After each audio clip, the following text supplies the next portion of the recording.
Buenos días, es un gusto saludarles nuevamente. Hoy conversaremos sobre El gesticulador de Rodolfo Usigli, pieza fundamental dentro de la dramaturgia latinoamericana y mexicana porque es uno de los textos que va a dar inicio a el proceso de la modernización en el teatro y la producción de los discursos modernos.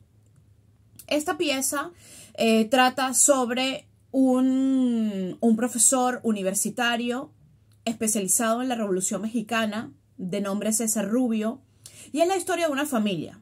Es la historia de una familia, de este hombre que pues ha perdido de alguna manera su identidad y que decide salir de la Ciudad de México y volver a su pueblo natal, un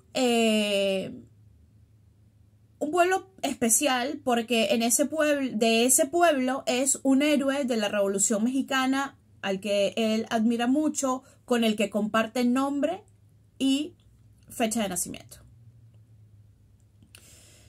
Usigli genera un caldo de cultivo perfecto para que suceda lo que nos propone la acción dramática. Y esta es una de las grandezas de este texto. El protagonista es entrevistado por un investigador norteamericano de apellido Bolton, que después de esta entrevista asume que este hombre al que él ha entrevistado es el héroe de la Revolución Mexicana, un héroe desaparecido, del que se supone hay noticias de su fallecimiento, pero hay dudas al respecto, y al encontrarse, al coincidir juntos en este sitio, pues Bolton lo da por encontrado, lo da por vivo, y allí comienza esta historia. ¿Qué es lo que sucede y por qué digo que Bolton va a asumir que es el héroe de la Revolución Mexicana? Y lo va a asumir porque César Rubio, el profesor universitario, jamás afirma que es él el héroe de la Revolución Mexicana, pero tampoco lo desmiente. Y de alguna manera, cuando uno lee este texto, siente que finalmente César Rubio, el profesor, tiene una oportunidad para ser lo que siempre quiso ser reconocido por sus pares.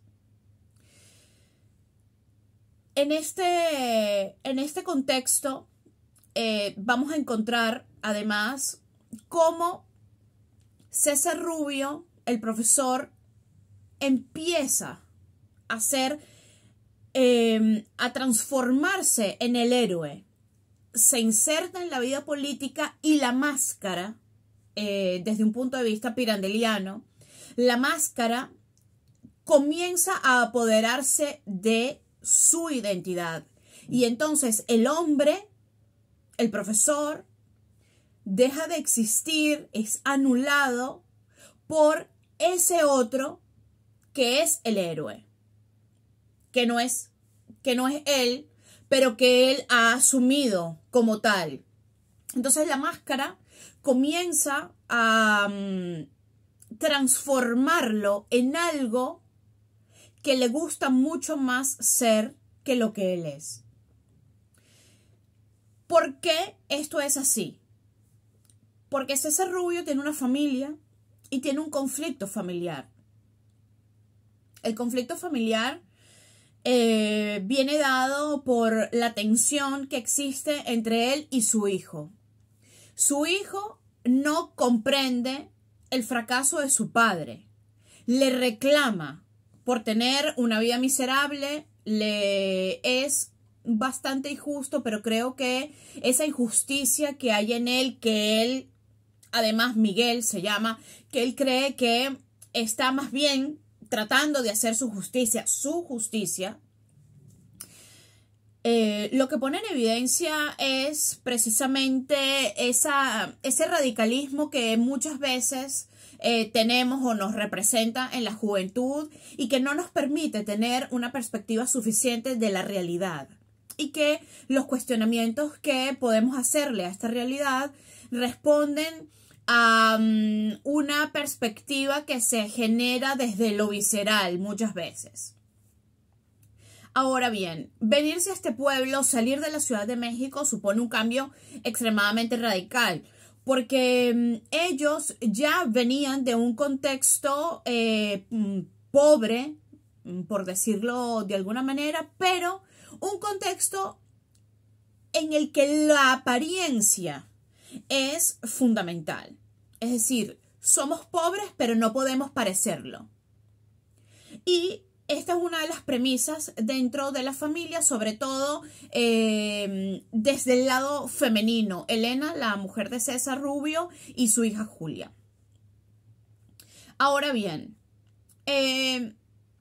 César Rubio, por supuesto, al entrar en el mundo de la política, se convierte en una suerte de esperanza popular, pero tiene un adversario de cuidado, un hombre muy influyente, que en un momento determinado de la pieza le dice que él sabe que es un impostor porque él ha matado a César Rubio. Y que si lo mató una vez, no dudará ni un segundo para hacerlo una segunda vez. Que en efecto es lo que sucederá, pero es interesante ver cómo ese personaje se torna incómodo dentro de ese contexto.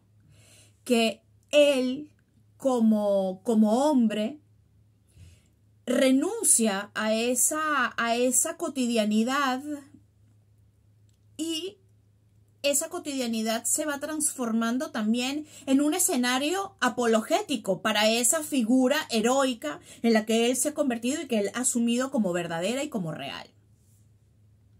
Les hablaba de la relación y de la tensión que existe entre el padre y el hijo, y esto me hace pensar en piezas de Eugene O'Neill, que exploró ampliamente la relación padre-hijo y cómo esos padres muchas veces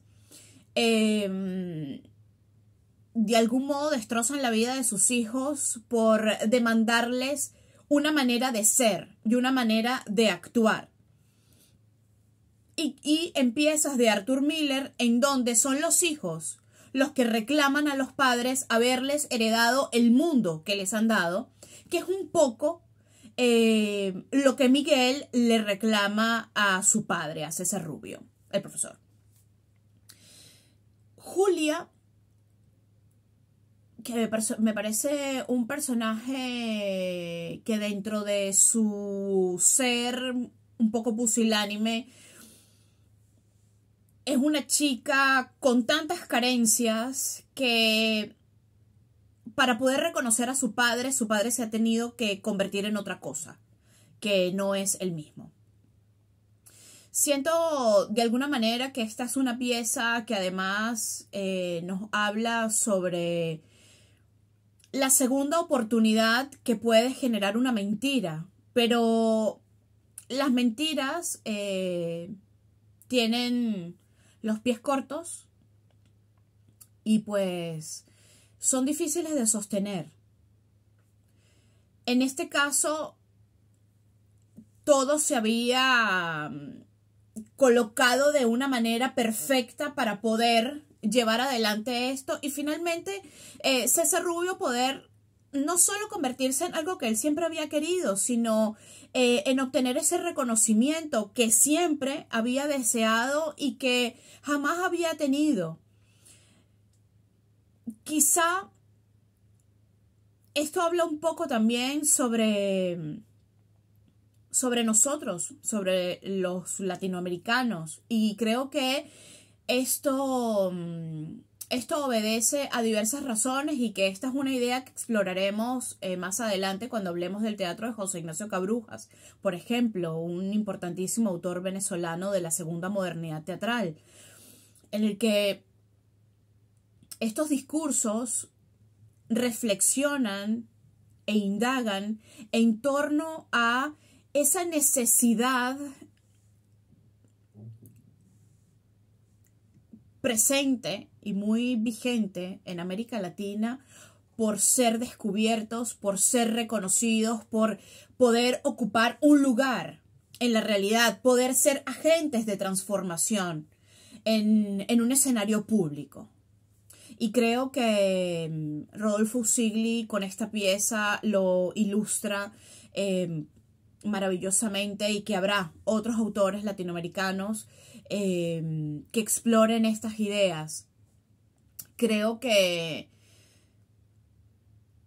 además se habla del mundo corrupto que hay detrás de la política, no de lo político, sino de la política, del ejercicio de la política, y de cómo en general lo que privan son los intereses personales y no los intereses de la polis, en un sentido amplio del término. Espero que les haya resultado interesante esta propuesta y esta lectura que hago de uno de los temas de El gesticulador de Rodolfo Usigli. Nos encontraremos en una próxima oportunidad. Muchísimas gracias.